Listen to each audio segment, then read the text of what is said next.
We see that director Yoo In-sung is on a phone call with the people he has sent to tail on Do Kyung-goo's karaoke bar. They inform him that the bar hasn't been closed off and that the lights are still on in there. This makes director Yoo worry as he doesn't understand why the lights would be turned on in the karaoke bar at that time. He asks the person on call if Do Kyung-goo was still in the detention center, to which the person says that he was.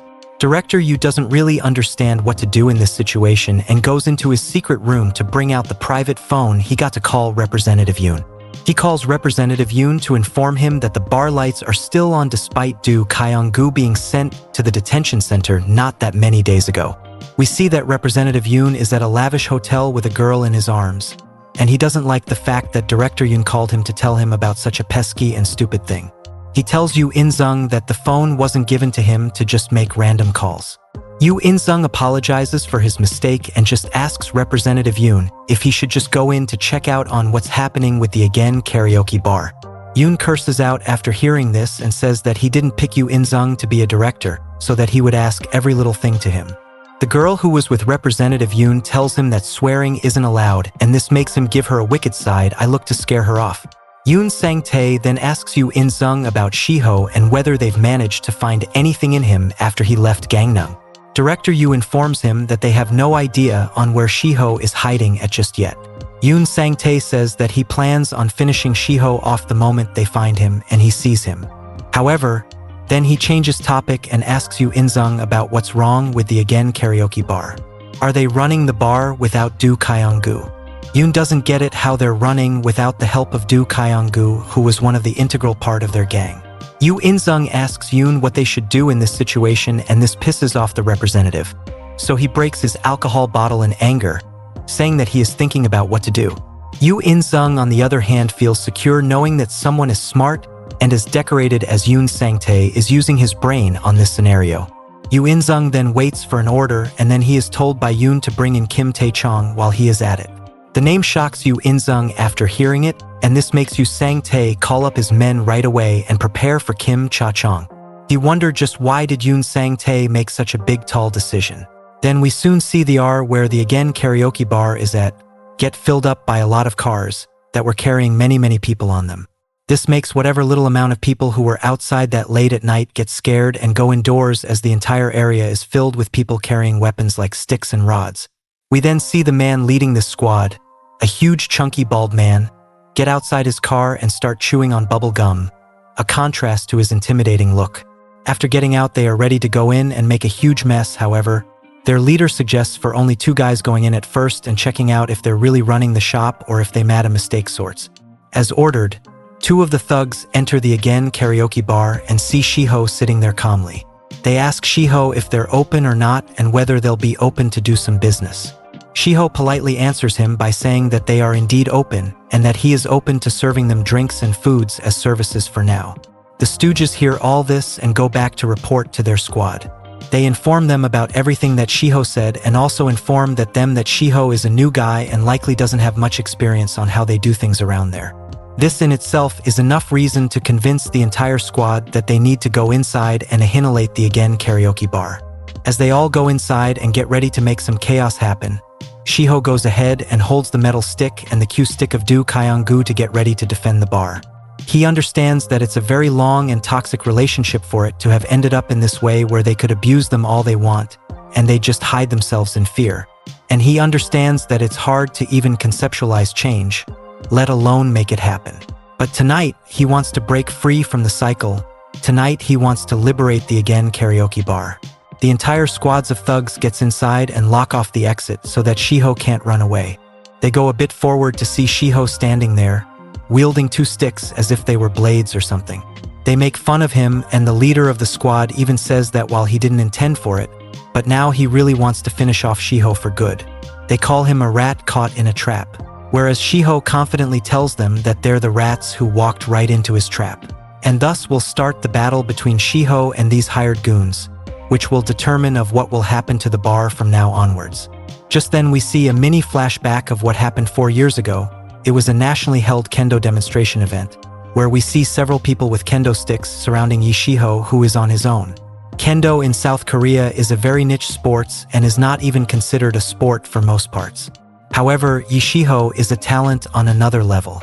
His talent for the art of kendo is unparalleled, and he is one of the greatest prodigies the art has seen in the world. It is said that sometimes back, a Japanese maestro by the name of Yuta Shinsuke also appeared in the kendo world, and that was someone who had dominated the Japanese national scene for 5 straight years, where he won each and every titles and accolades. However, what makes Yishiho different from Yuta Shinsuke is that Yuta was a master of the Ito Ryu, whereas Yishiho is a master of both the Ito Ryu and the Nito Ryu. The demonstration goes as smoothly as it could as we see that Shiho uses his acute vision and swift skills to handle many trained men all at once. And that is what it's all about. Ito Ryu is about fighting a singular opponent at once, while Nito Ryu is about fighting multiple opponents at once using 2 sticks on both hands. And Yishiho is a master at that art. Cut back to the present time, and that is the scenario here. Several people all charging at him at once with weapons of their own, versus Yishiho, who is using 2 sticks to defend himself. And thus starts the fight, and it goes just like how his demonstration from years ago went, technically perfect. Yishiho takes the oncoming opponents from up front by using the shoto, which is a short arm sword technique to hit their necks and leaving them down flat, while simultaneously spinning around his other stick in a dado-like manner, which is long hand sword technique to keep more oncoming attackers away from him and maintaining distance. Using 2 of the most principal techniques of Nito Ryu as his core against multiple opponents. He also uses another very common technique in Nito Ryu to take an early advantage against the stationary opponents of the group by using the men, which is a direct hit to the head. One of his opponents managed to use the constant movement as an advantage and manages to sneak in deeper to attack Yishiho. However, he uses a defensive Nito Ryu move, which sees him using the short hand sword to hit the opponent in the wrist to disarm them and buy some valuable time. And that time is enough for someone like Shiho to use the Chudansei, which is a roundhouse motion swing of the long-handed sword to take out your opponent. The opponent gets behind Shiho and tries to attack him from behind. However, his battle awareness is too good, and he uses the same Chudansei roundhouse swing technique to trip out the attacker's leg and make them fall right onto the leader of their squad. Shiho is wreaking havoc against a lot people on his own. He jumps up and soars over them all like a falcon as he picks out his opponent, uses his Nito Ryu skills to attack the ones he wants and defend himself all the while doing so. As he realizes the fact that he has taken over and taken control over everyone, Yishiho decides to change positions and tactics now. He makes a forward motion lunge forward, using his 2 sticks simultaneously to show everyone a little taste of what a proper dual-wielding beatdown looks like. He ends up hitting the neck, back, and head of all his opponents until no one is left standing. All of them are down, all of them are out, and the only one that stands is Yishiho. However, just like how it went in the demonstration, after he was done taking out everyone one by one, he still had the boss of the dojo to take care. In this case, he has the leader of the squad of gangsters who came to destroy the again karaoke bar, left to duel with. This one is going to be a one-on-one affair. The intimidating leader asks Yishiho just where he developed such mercenary skills from. However, Shiho was never one for the words, so he doesn't talk back, and the lack of reply angers the leader, as he dashes forward with the metal rod in hand and goes for a straight axe-like swing to hit Yishiho's head. However, all of this is kiddie games to a veteran of kendo, who uses the dado long hand sword technique to easily block the uncoordinated attack to his head. The leader tries to push his hit in, trying to disbalance Yishiho in the process. However, Shiho holds a firm defense with the Kaido, and uses the downwards momentum to explode forward and hit the leader with a shoto short-handed swing. The leader spots this and tries his best to reach back in time to block the shoto attack. However, it was all just a feint from Shiho, who used this to free up his long hand stick. He then uses the long hand to hit a super hard blow to the leader's bald head, which leaves him busted up. However, Shiho isn't done yet as he delivers a rounded attack to the dome of the leader, making him splurt out blood, as he wins the fight and stands on top of the ones he beat down, just like he did in the demonstration 4 years ago when the crowd cheered their hearts out for the performance he put on. This time, there's utter silence as he has beaten up everyone in that building. Next up, we see Representative Yoon Sang-tae on a call with director Yoo In-sung. Yoon Sang-tae asks if it's true that one of his trusted men in Kim Tae-chong was defeated along with the 20 men that he took along with him. Yoo In-sung confirms this and says that is what happened and that it seems like that Do Kyung-gu was prepared for this and purposely prepared mercenaries who ended up doing what they did. Yoon Sang-tae goes into a worrying state as he wonders if the mercenaries are the guys who were against his takeover of the gang and are now coming out of hiding to rebel against them. He wonders if this is the plan from the 1GA guys who were against him. Yoo In-sung asks Yoon Sang-tae if they should to prepare up and go on the attack and attack the entire group of people and take them all out. However, Yoon Sang-tae tells him that it will be dumb to do that because that is exactly what they want. They probably want an aggressive step forward from them so that it can be used against them.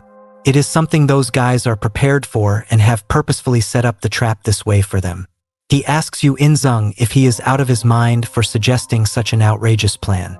Yoo In-sung apologizes. However, all of this puts even more pressure onto an already distressed Yoon Sang-tae, who knows that they need to assess the situation properly first.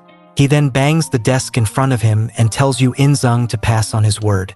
The scene then changes to inside the Again karaoke bar, where we see Do Kyung-gu asking Yi Shiho, who is cleaning up the mess that was made yesterday, about what one said to him and if all that was true. Shiho tells Do Kyung-gu that it was true. He says that a bunch of unknown people attacked the bar late at night, and for that reason, he had to defend himself against them, and that is why it happened. Do Kyung-gu asks Shiho why didn't he just close down the karaoke bar then? Because everyone must have told him to do that, and doing that would have most certainly avoided all of this issues. Shiho simply reminds Do Kyung-gu of the time when the boss told him to only listen to him and no one else. So he didn't listen to what others said and listened to what the boss told him, which was to protect the karaoke bar. It comes back to Do Kyung-gu that he had indeed told Shiho to not do anything on his own impulse, and he should just mind his own business of being a manager and protecting the Again karaoke bar being his main duty going forward. He had also warned him to not take orders from anyone else other than him. Shiho then tells him that he has protected the bar to his best ability and made sure that the furnitures didn't get broken. And for the stuff that did get broken, he has already cleaned up almost all of it on his own. However, there was a phone that was damaged and he apologizes for that and gives the phone to Do Kyung-gu. Do Kyung-gu takes the phone and says it was Sai-hyun's and that he needed not to worry about that and worry about the fact that his actions could now lead to a war breaking out. He then tells Shiho to leave the cleaning for now and to come sit down with him so that they can talk. Do Kyung-gu tells him that he has opened a bank account on his own name and has put all the money Shiho earned in it. He gives him the debit card for it and the PIN of it to Shiho to use.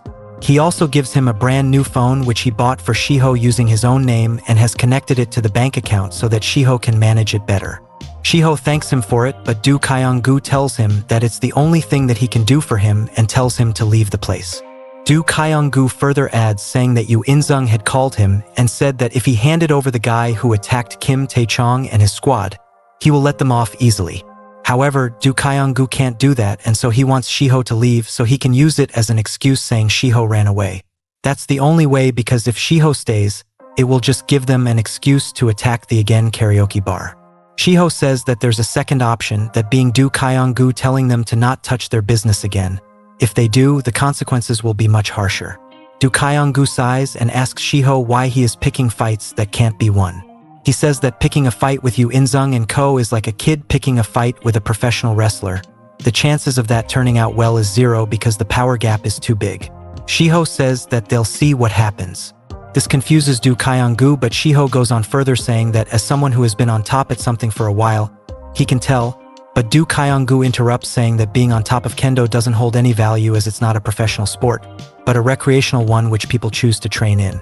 It holds zero value in South Korea, but Shiho further adds that he was on top of the kendo scene worldwide. Do Kyung-gu is taken aback by this. Shiho goes on to say that as someone who has seen the stuff from the top, he can see the furthest and thus he can tell that they're not opponents to run away from, but opponents to take head on and defeat. And defeat them he will. Do Kyung-gu sighs and asks if Shiho thinks he will be able to take them down on his own, to which he says that he is sure that he will take them down. Do Kyung-gu then says that if he is so confident about this and has come so far forward in the approach, they might as well go along with it. However, for that to happen, he will tell him about the situation they're in first. He says that years ago, Seoul was divided in two, one half belonging to the Donghae faction, the other one belonging to the Cheonri faction. However, things changed up when the leader of the Cheonri faction gave the ownership away to the newer generation. This then started a procedure of Seoul reunification under the leadership of Do Hyun, who, with the help of Woo Dae-man, managed to reunify a lot of Seoul. Things were going well for Do Hyun's reign, however. Woo Dae-man was attacked by the Dong-hae faction and passed away from that attack. This disrupted a lot of things, and the one who took over for Woo Dae-man was his daughter Ji-hee. Ji-hee was being put into pressure by the Dong-hae faction as well, but Do Hyun's faction did all they could for her and even decided to divide the land of the faction, including the newly gained ones, in two. One side belonging to Do Hyun, while the better side of it, which included the prestigious Gangnam, was given over to Ji-hee to recognize the good work and sacrifice of her father. However, Ji-hee was no gangster, so she gave her share of the faction to Jong Pyong-wook. Jong Pyong-wook was Woo Dae-man's most trusted man. He was incredibly loyal to Woo Dae-man, and all he wanted now was to ensure the safety of Ji-hee. So he took over the share, and he never got directly involved with the 17 sub-organizations under him as long as they paid their fees in time. One of those 17 organizations was the Gold Trading Company, and that is where Do Kyung-gu worked. However, that was also the place where Yoon Sang-tae was deeply involved. One such day, Yoon Sang-tae gathered them, the boss Kim Il-woong, second-in-command Kim Gun-woo, Yoo In-sung, and Do Kyung-gu at the Gold Trading Company office and said that Jong Pyong-wook only seems to care about the money, and as long as it runs and as long as it keeps coming in, he doesn't care about the lower organizations and how it is operated, so they should just take over all the lower organizations. One of them asks what they'll do afterwards. Hand over Jong Pyong-wook to Do Hyun so that he can complete a full takeover? Yoon Sang-tae says that Do Hyun is only interested in taking more of Seoul, and they can take the lower organizations and look into the outskirts of Seoul like Namyangju or Panjio. All they need to do is to keep paying Jong Pyong-wook, and then when they have enough power on their side, they can just take over Do Hyun and get the entirety of Seoul for themselves. The boss Kim Il-woong says that it isn't as easy as Yoon Sang-tae is making it sound like, and that they should stop talking about these things and focus on the business they have in hand. This annoys Yoon Sang-tae, but he moves on and asks if anyone else is on the same page. The second-in-command, Kim Gun-woo, says that they should just follow what the boss says. Yoo In-sung also plays along with what Kim Gun-woo said, and it angered Yoon Sang-tae because at that time, even Yoo In-sung had more power than him in the group, and this basically shut off his entire idea. Yoon Sang-tae then calls everyone cowards before storming out of the room. This angers the boss as he cusses out, but Kim Gun-woo calms him down, saying that Yoon has always had sort of a temperament issue, but when you make him understand things properly, he will apologize like a kid. However, that night, there was loud grunts heard outside the boss house.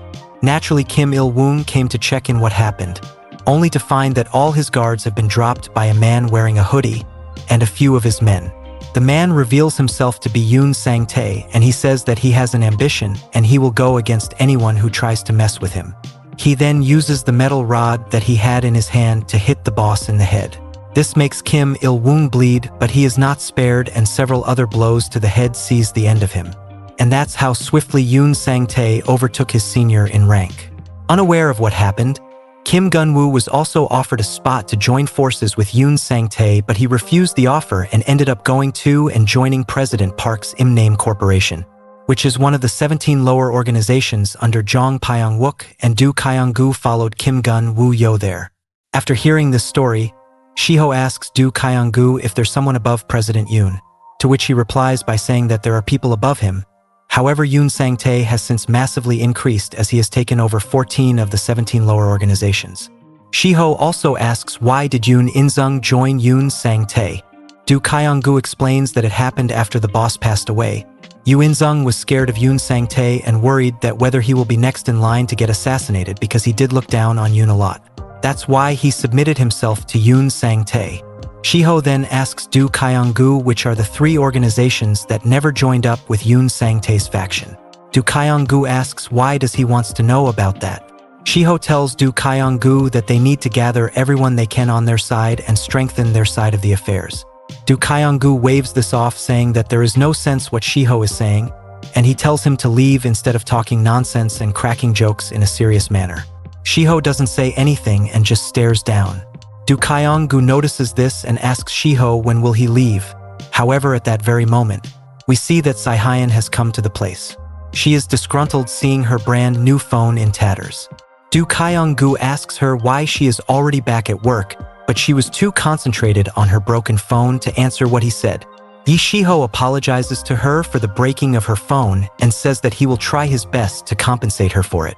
She asks him if he will really do it. He says he will. However, she is insistent on getting it signed on a document as proof that he will indeed compensate her for her losses.